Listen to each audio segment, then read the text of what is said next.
Hello friends, டேஸ்டியான பன்னீர் with capsicum gravy எப்படி பண்ணலான்னு பார்க்கலாமா வாங்க.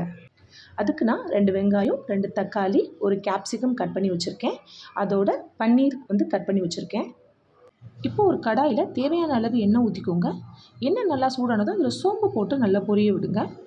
சோம்பு நல்லா பொரிஞ்சதுக்கப்புறம் அதில் நம்ம கட் பண்ணி வச்சுருக்க வெங்காயத்தை அதோடு போட்டு நல்லா வதக்குங்க. வெங்காயம் நல்லா ப்ரௌனிஷ் கலரில் வர்ற அளவுக்கு நல்லா வதக்குங்க. அதுக்கு நம்ம லைட்டாக உப்பு போட்டு வதக்கணுன்னா வெங்காயம் சீக்கிரம் வதங்கிடும். இப்போ நல்லா வெங்காயத்தை வதக்குங்க. அடுத்து நம்ம கட் பண்ணி வச்சுருக்க தக்காளியை அதோடு போட்டு நல்லா வதக்குங்க. தக்காளி நல்லா வதங்குறதுக்கு லைட்டாக மூடி வச்சிங்கன்னா சீக்கிரம் வதங்கிடும். இப்போ தக்காளி நல்லா வதங்கினதுக்கப்புறம் அதோட இஞ்சி போட்டு பேஸ்ட் நம்ம ஆட் பண்ணிக்கணும். அதை போட்டு நல்லா வதக்கிக்கோங்க. நல்லா பச்சை வாசனை போகிற அளவுக்கு நல்லா வதக்கிக்கோங்க. வெங்காயம் தக்காளி ஒரு பக்கம் நல்லா வதங்கிட்டுருக்கு. இப்போ நம்ம கட் பண்ணி வச்சுருக்க பன்னீரை ஒரு ஆயிலில் நல்லா ரோஸ்ட் பண்ணிக்க போகிறோம். ஒரு பக்கம் நல்லா ரோஸ்ட் ஆனதும் மறுபக்கம் அப்படியே பெரட்டி விட்டு மறுபடியும் நல்லா ரோஸ்ட் பண்ணிக்கணும்.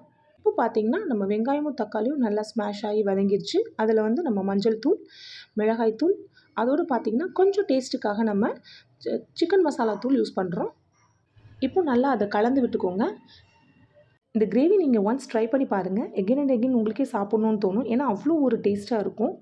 இப்போ நம்ம என்ன பண்ண போகிறோன்னா அதில் நம்ம ஆல்ரெடி ரோஸ்ட் பண்ணி வச்சுருக்க பன்னீரை அதோடு ஆட் பண்ணி நல்லா அதையும் போட்டு நல்லா வதக்கிக்கோங்க. அந்த பன்னீர் போய் நல்லா அந்த மசாலாவோட நல்லா ஸ்மாஷ் ஆகுற அளவுக்கு நல்லா வதக்கிக்கோங்க. அப்போ தான் டேஸ்ட் உங்களுக்கு நல்லாயிருக்கும். இப்போ கிரேவிக்கு தேவையான சால்ட் நீங்கள் ஆட் பண்ணிக்கோங்க. ஆட் பண்ணி நல்லா கலந்து விட்டுக்கோங்க. அந்த பன்னீர் பார்த்திங்கன்னா அந்த மசாலாவோடு சேர்ந்து நல்ல ஒரு கன்சிஸ்டன்சிக்கு வந்துட்டுருக்கு. இப்போ நம்ம தேவையான அளவு தண்ணி ஊற்றி நம்ம கொதிக்க விட போகிறோம். ஸ்மெல்க்காக லைட்டாக கருவேப்பிலை தூவி நம்ம நல்லா வதக்கி விட்டுக்கிறோம். அதுக்கப்புறம் என்ன பண்ண போகிறோம் பார்த்திங்கன்னா நம்ம ஆல்ரெடி கட் பண்ணி வச்சுருக்க கேப்சிகத்தை அதோடு போட்டு நல்லா பச்சை வாசனை போகிற அளவுக்கு நல்லா வதக்குங்க.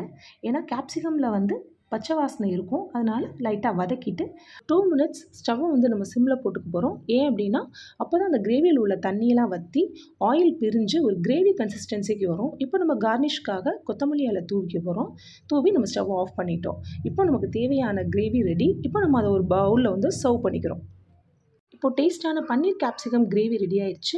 இதை நீங்களும் கண்டிப்பாக ட்ரை பண்ணி பாருங்கள். ட்ரை பண்ணி பார்த்துட்டு கமெண்ட்ஸில் சொல்லுங்கள் எப்படி வந்துச்சு அப்படின்னு சொல்லிட்டு. நம்ம சேனலோட வீடியோஸ் எல்லாம் உங்களுக்கு பிடிச்சிருந்துச்சுன்னா கண்டிப்பாக சப்ஸ்கிரைப் பண்ணுங்கள். மறக்காமல் பெல் ஐக்கானை கிளிக் பண்ணுங்கள். ஓகே ஃப்ரெண்ட்ஸ், இதே மாதிரி டிஃப்ரெண்ட்டான ரெசிபிஸ் நான் போஸ்ட் பண்ணுறேன். Until then tata by.